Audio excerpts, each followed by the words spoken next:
Manglaur seat पर मतदान के दौरान फायरिंग, मारपीट, पथराव के बाद शुरू हुआ शांतिपूर्ण ढंग से मतदान। मौके पर भारी फोर्स तैनात।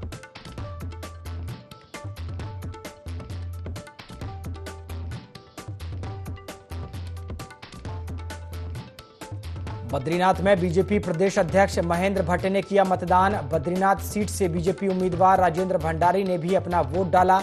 ज्यादा से ज्यादा मतदान करने की अपील की।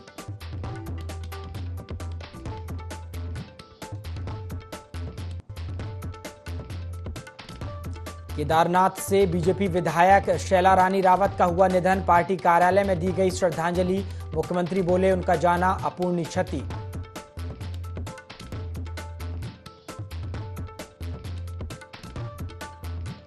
जम्मू कश्मीर के कठुआ में शहीद हुए उत्तराखंड के लाल पांचों शहीदों का आज होगा अंतिम संस्कार। कल देहरादून में मुख्यमंत्री धामी के साथ सेना ने दी थी श्रद्धांजलि।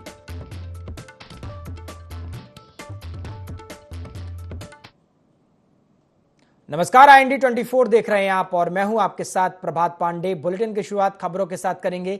मुख्यमंत्री पुष्कर सिंह धामी अपने ग्राम क्षेत्र खटीमा पहुंचे और बनबसा टनकपुर क्षेत्र का दौरा किया। दौरा करने के बाद चकरपुर बनखंडी स्थित महादेव मंदिर पहुंचे, जहां स्थित धर्मशाला में उन्होंने चकरपुर और आसपास के क्षेत्र के बाढ़ पीड़ितों से मुलाकात की। साथ ही उन्होंने हर संभव सहायता का आश्वासन भी दिया।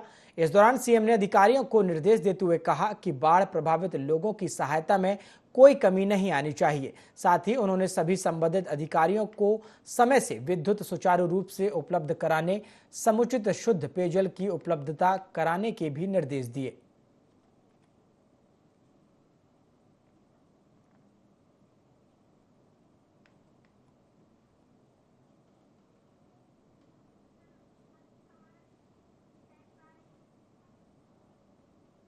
हरिद्वार के चंडी देवी और मनसा देवी मंदिर के रोपवे 4 दिनों के लिए बंद कर दिए गए हैं। अर्धवार्षिक मेंटेनेंस के लिए रोपवे संचालित करने वाली कंपनी उषा बेक्रो ने रोपवे के संचालन पर रोक लगाई है। 9 से 12 जुलाई तक मनसा देवी मंदिर का रोपवे बंद किया गया है, जबकि 15 से 18 जुलाई तक चंडी देवी मंदिर रोपवे का संचालन बंद रहेगा। इस अवधि के दौरान श्रद्धालुओं को पैदल ही मंदिर में दर्शन करने के लिए जाना होगा। 19 जुलाई से रोपवे का संचालन शुरू किया जाएगा।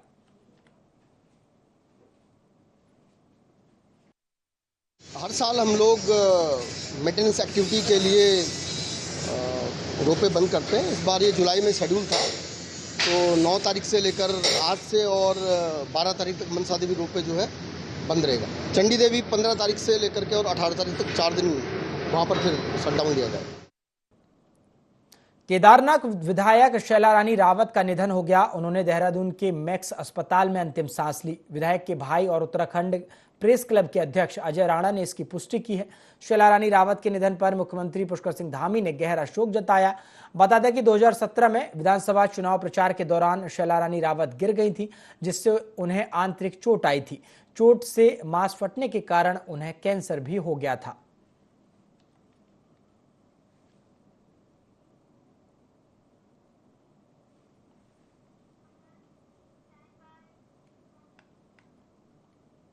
हरिद्वार लालढांग क्षेत्र में कांग्रेस कार्यकर्ताओं ने जलभराव की समस्या को लेकर सांकेतिक धरना दिया और प्रशासन पर लापरवाही का आरोप लगाते हुए नारेबाजी भी की।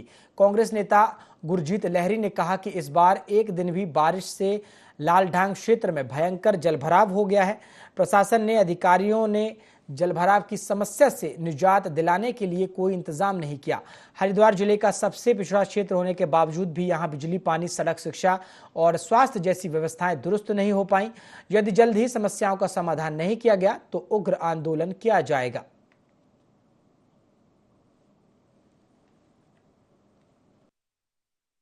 लालढांग न्याय पंचायत एक तो बहुत ही पिछड़ा, अति पिछड़ा क्षेत्र है और यह सीमांतवर्ती इलाका है उत्तराखंड का। और पिछले 3 साल से लगातार हम लोग देख रहे हैं, हम लोग पानी का प्रकोप हर बरसात में स्टार्टिंग में ही हम लोग झेलते हैं, जिसमें काफी बड़ी संख्या में और काफी बड़े स्तर पर नुकसान हमारे ग्रामीणों का होता है। प्रशासन और शासन के लोग केवल जब पानी भरता है उस समय एक अमला 15 मिनट के लिए सर्वे में आता है, देख करके फोटो खिंचवाकर और दिशा निर्देश देके करके और वो लोग वापस चले जाते हैं। अगर प्रशासन हमारी सांकेतिक धरने को नहीं समझते हैं तो हम लोग जिलाधिकारी का आवास का, कार्यालय का घेराव करेंगे। अगर वहां से भी नहीं चलती है तो यहाँ से भर के बसें जेल भरो आंदोलन भी करेंगे, मुख्यमंत्री आवास का घेराव भी करेंगे। और उसमें देखिए एनएचएआई ने जो काम किया है उसकी वजह से वहां पे दिक्कतें हो रही है। तो एनएचएआई को बता दिया है कि जितनी जल्दी जल निकासी के काम वो कर दें वो अच्छा है। तो कल या परसों तक हम लोग उसको सुनिश्चित करा लेंगे कि ये जल निकासी प्रॉपर हो। कालसी ब्लॉक के नराया गांव के फेडुलानी मोटर मार्ग पर अवैध रूप से काटे गए पेड़ों की जांच करने वन विभाग, तहसील प्रशासन और निर्माणाधीन एजेंसी पीडब्ल्यूडी सहिया मौके पर पहुंचे। मौके पर नराया गांव के ग्रामीण और शिकायतकर्ता दोनों उपस्थित थे। ग्रामीणों ने जांच टीम को बताया कि इस मोटर मार्ग का निर्माण तब किया गया जब क्षेत्र के इष्ट देवता चालेदा महासू महाराज अपने प्रवास पर समाल्टा से दसऊ गांव जा रहे थे। क्योंकि महाराज का एक दिन रात्रि विश्राम नराया गांव में सुनिश्चित हुआ था, तो गांव में उचित पार्किंग की व्यवस्था न होने के कारण गांव वालों ने इस वैकल्पिक मार्ग का निर्माण कराया ताकि महाराज के साथ आने वाले श्रद्धालुओं को अपना वाहन खड़ा करने के लिए कोई असुविधा ना हो।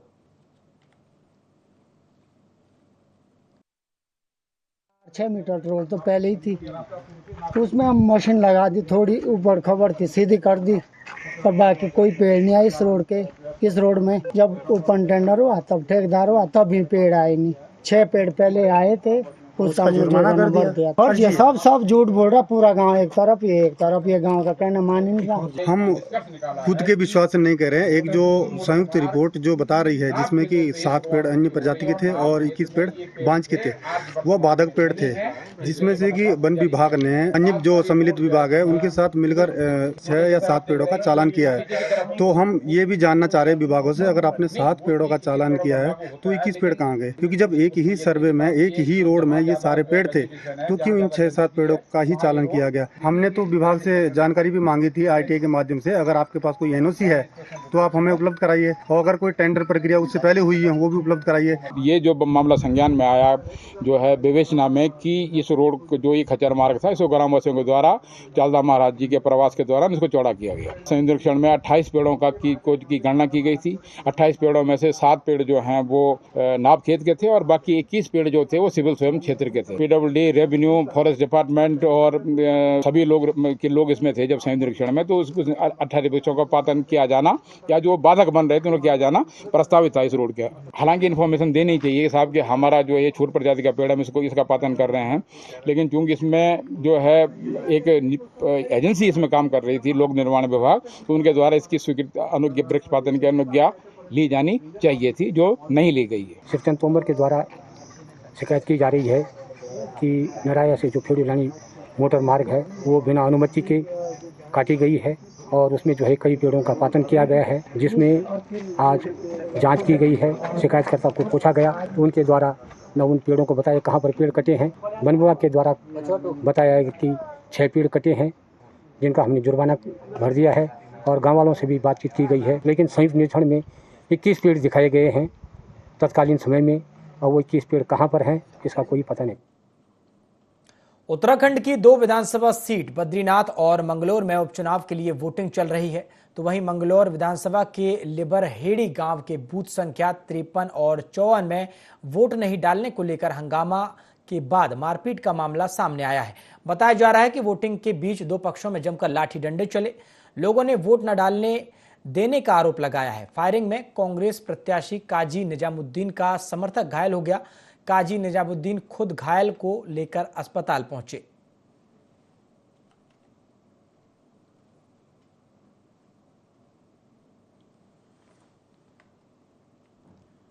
तो उत्तराखंड में उपचुनाव को लेकर वोटिंग शुरू है। सुबह 7 बजे से ही ये वोटिंग चालू हो गई है और मंगलौर सीट पर फायरिंग की खबर है। घायल को प्रत्याशी ने अस्पताल में भर्ती कराया है। वोटिंग के बीच 2 पक्षों में जमकर विवाद देखने को मिला।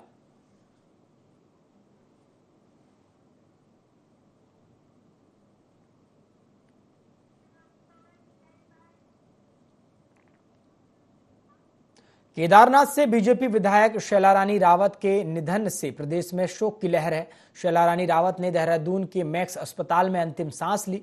बता दें कि शैलारानी मैक्स अस्पताल में वेंटिलेटर पर थी।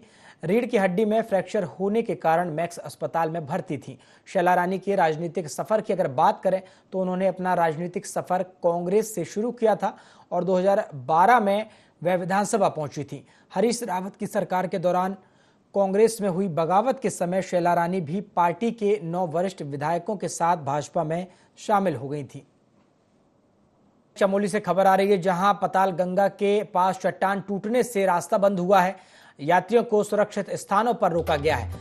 बीते रोज भी जोशीमठ के पास चट्टान टूटने से राष्ट्रीय राजमार्ग बंद हो गया था। 24 घंटे से अधिक समय हो गया है, लेकिन अभी तक इस मार्ग को खोला नहीं जा सका और इस मार्ग को संचालित नहीं किया जा सका है। तो चमोली से खबर, जहां पताल गंगा के पास चट्टान टूटने से मार्ग बंद हुआ है, अवरुद्ध हुआ है और जिसके बाद यात्रियों को सुरक्षित स्थानों पर रोका गया है। आपको बता दें, बीते रोज भी जोशीमठ के पास चट्टान टूटने से राष्ट्रीय राजमार्ग बंद हुआ था और अब 24 घंटे बीत चुके हैं। 24 घंटे से अधिक समय हो गया, लेकिन अभी तक मार्ग को सुचारू रूप से संचालित नहीं किया जा सका है।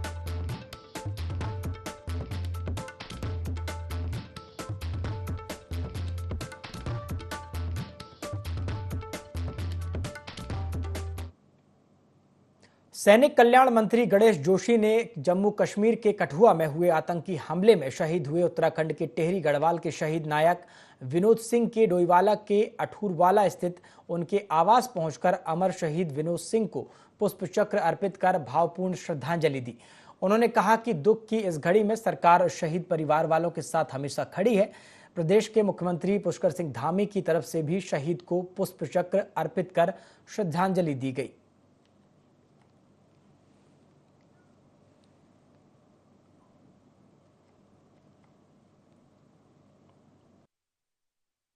पाकिस्तान ने जो कायराना हमला फिर किया है, क्योंकि आज तक का इतिहास है कि आमने सामने की लड़ाई में पाकिस्तान भारत से जीत नहीं सकता है। इस प्रकार से इस प्रकार आतंकवादियों को भेजकर छुटपुट घटनाएं वो अक्सर पाकिस्तानी करते रहते हैं। हमारे 22 गढ़वाल के 5 जवान जो हमारे उत्तराखंड के हैं, उन्होंने इसमें अपनी आहुति दी है। इनका बलिदान खाली नहीं जाएगा। हमारी सेनाओं ने लगातार उनको वहां पर घेर रखा है, सर्च ऑपरेशन चल रहा है और इनके बलिदान का बदला हमारी सेनाएं जरूर लेंगी। इस दुख की घड़ी में मैं उनकी मां से मिला, विनोद की मैं उसकी पत्नी से मिला, मैं उसकी दादी से मिला। ज्वालापुर पुलिस के हत्थे चढ़े रुड़की के एक युवक के कब्जे से 29 ग्राम स्मैक बरामद की गई है। पुलिस का दावा है कि बरामद स्मैक की बाजार में भाव में कीमत 8 लाख रुपए है। आरोपी के खिलाफ NDPS एक्ट के तहत मुकदमा दर्ज कर उससे गिरफ्तार कर जेल भेज दिया गया है। कोतवाली प्रभारी रमेश तनवार ने जानकारी दी कि रेल चौकी प्रभारी बीरेंद्र सिंह नेगी, SI विकास रावत की टीम की अगुवाई में पुलिस टीम ने चेकिंग के दौरान लालपुल के पास एक युवक को पकड़ लिया है। युवक के कब्जे से स्मैक और एक डिजिटल तराजू मिला। कोतवाली लाकर पूछताछ भी की गई।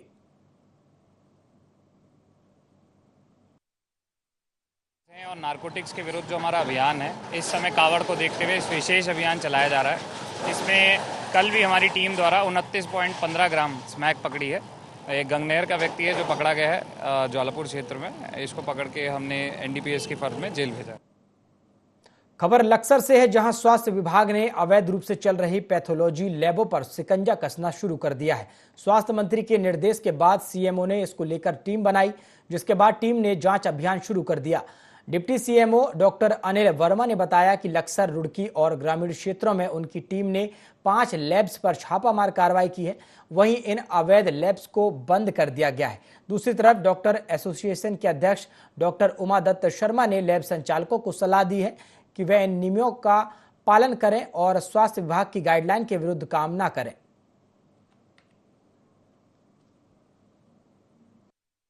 जुर्माना लगेगा उसको पहली बार, दूसरी बार दोगुना लगेगा और उसके बाद फिर और ज़्यादा लगेगा। जुर्माना बढ़ता चला जाएगा। आज मैंने 5 लैब की, 5 लैब को मैं बंद करके आया हूँ। उनके स्वामी को भी बोल के आया हूँ, वो पेनल्टी खुद बैंक में जमा करेंगे। वो स्वयं लेके आ रहे हैं, उनके पास कोई डॉक्यूमेंट नहीं पाएगा। अभी टारगेट नहीं पूरा, सबको हम लोगों ने पहले भी आह्वान किया था कि आप उन लैबों को स्वतः बंद कर दें जिसमें ना कोई एलटी है ना कोई डॉक्टर है, लेकिन लोग नहीं मान रहे, उनकी शिकायतें हो रही बार बार, उन शिकायतों के आधार पर हम लोग जांच कर रहे हैं। मेरी जो सलाह है इसमें, मेरी सलाह तो ये है, जिसका जो पढ़ा लिखा आदमी है, जिसने कोर्स कर रखा है, लैब का कोर्स अगर किए हुए है, उसको अधिकार काम करने का, और उसी को अधिकार करना चाहिए। अब जो एरा गहरा नथु खैरा बिना रजिस्ट्रेशन के, बिना किसी बात के उन्होंने अपनी लैब खोल रखी, उन्हें कोई अधिकार काम करने का है नहीं, ना उन्हें करना चाहिए। हाँ, कार्रवाई होनी चाहिए।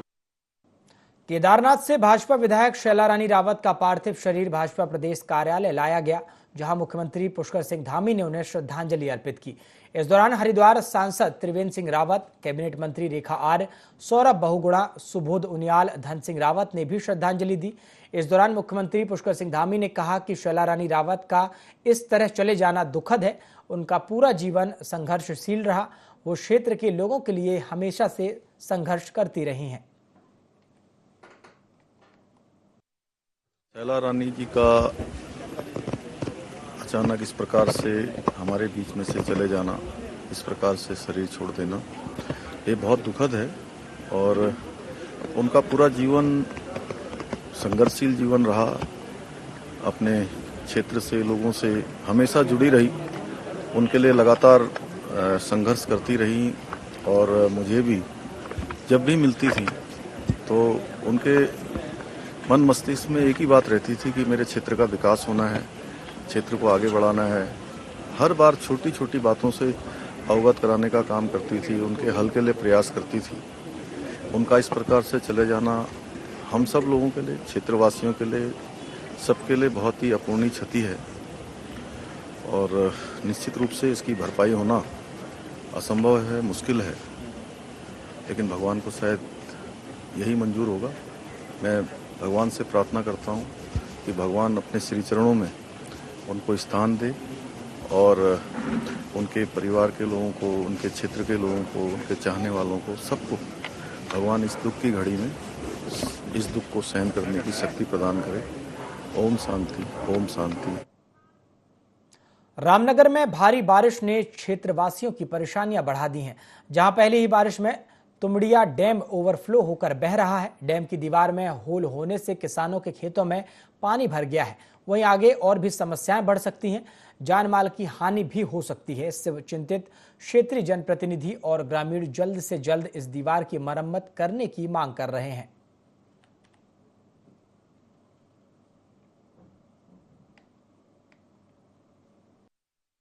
पंचायत सदस्य हैं जो राहुल कांडपाल जी, उन्होंने मुझे बताया कि पानी का स्तर बहुत बढ़ा हुआ है और इसलिए मैं यहाँ देखने आया तो ये पता चला कि डैम से नीचे के जहाँ पे हम लोग खड़े हैं, इसी सामने से डैम से पानी लीक हो रहा है। और ये अगर मतलब जो ये पानी का जलस्तर कम होने के कारण थोड़ा कम हो गया है, अगर किसी कारणवश पानी का फ्लो ज्यादा बढ़ता रहेगा और रात भर ऐसी बरसातें जैसे विगत 2 दिन से चल रही है और इसी तरीके से चलेगा तो पूरा मालदन क्षेत्र जो है डूब क्षेत्र में आ जाएगा, पूरा मालदन बह सकता है। जी देखिए, लगातार 2-3 दिन से बारिश हो रही है। पूरे उत्तराखंड में जान मान की कई जगह हानि हो चुकी है और कई जगह बरसाती नाले उफान में है। जितने भी हमारे अधिकारी हैं, जो आपदा प्रबंधन के, कितने कोई भी अधिकारी आज तक इससे पहले यहाँ बरसात से पहले कोई देखने नहीं आता है। इस टाइम पे देखिए 3-4 दिन से बारिश हुई, पानी बिल्कुल लबालब पूरा भरा हुआ है। कल के दिन अगर डैम को कुछ क्षति होती है या कुछ ऐसा अप्रिय घटना घटित होती है, कोई भी अधिकारी अभी तक यहाँ देखने नहीं आया। पटवारी जी को दिन में मैंने फोन करा था, वो शायद देखने आए थे एक बार। पानी इतना ज्यादा था कि वो भी अच्छे से देख नहीं पाए। तो लगातार अभी 2 दिन से दिन और रात बारिश हो रही है। पहले भी बारिश हुई है, लेकिन उससे स्रोतों को पता नहीं था कि आज जो बारिश पड़ी है रात में और आज दिन भर पूरे में, तो अभी शाम के टाइम में पता देखा कि यहाँ के स्रोत खुले हुए हैं, 3-4 जगह से होल टाइप के हो रहे हैं, उसमें जो है पानी निकलना जो, और जिसपे कि नगुसा भी सिंचाई विभाग के जो कुछ कर्मचारी आए हुए हैं उनको भी हमने दिखाया, अवगत कराया है। बद्रीनाथ विधानसभा उपचुनाव सीमांत में रफ्तार पकड़ने लगा है। जोशीमठ प्रखंड के ग्रामीण क्षेत्र में लोग मतदान केंद्रों में लाइन लगाकर मतदान कर रहे हैं। वहीं जिलाधिकारी, जिला निर्वाचन अधिकारी चमोली हिमांशु खुराना ने आदर्श दिव्यांग मतदेय स्थल कुंड कॉलोनी में अपना मतदान किया। इस दौरान उन्होंने बूथ पर मतदान व्यवस्थाओं का जायजा भी लिया।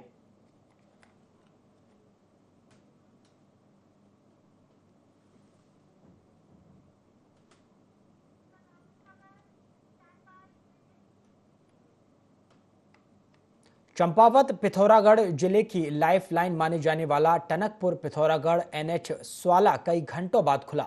नेशनल हाईवे खुलने के बाद फंसे हुए वाहनों को सावधानी पूर्वक निकाला गया। वहीं स्वाला में नेशनल हाईवे को खतरा लगातार बना हुआ है। मशीनें लगातार नेशनल हाईवे खोलने में जुटी हुई हैं। फिलहाल नेशनल हाईवे खुलने से प्रशासन व यात्रियों ने राहत की सांस ली है।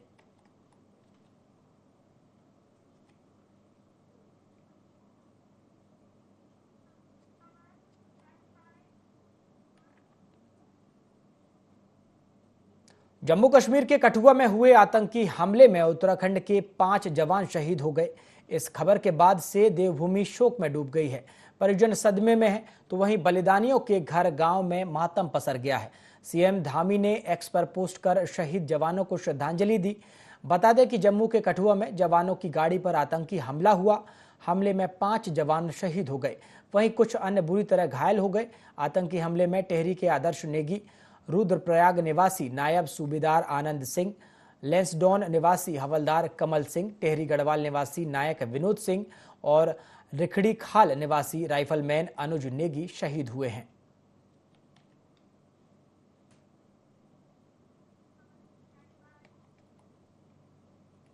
मुख्यमंत्री पुष्कर सिंह धामी ने कुमाऊं के बाढ़ प्रभावित क्षेत्रों का दौरा किया। सीएम धामी ने खटीमा पहुंचकर बाढ़ प्रभावित क्षेत्रों का निरीक्षण किया और एनडीआरएफ से बातचीत भी की। सीएम ने आपदा प्रभावित लोगों से मुलाकात करते हुए उन्हें खाना भी खिलाया। सीएम ने अधिकारियों को आपदा प्रभावित क्षेत्रों का स्थलीय निरीक्षण कर प्रभावितों को राहत पहुंचाने के निर्देश भी दिए हैं।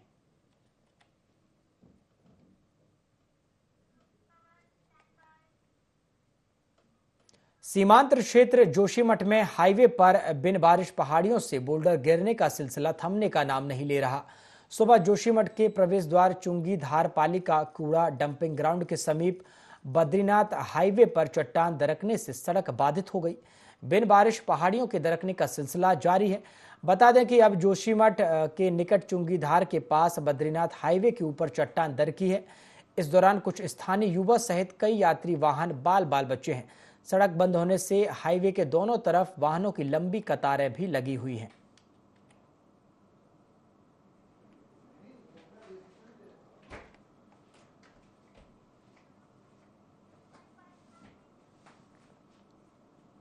बुलेटिन में फिलहाल इतना ही। देश और दुनिया की तमाम खबरों के लिए आप देखते रहिए IND24। नमस्कार।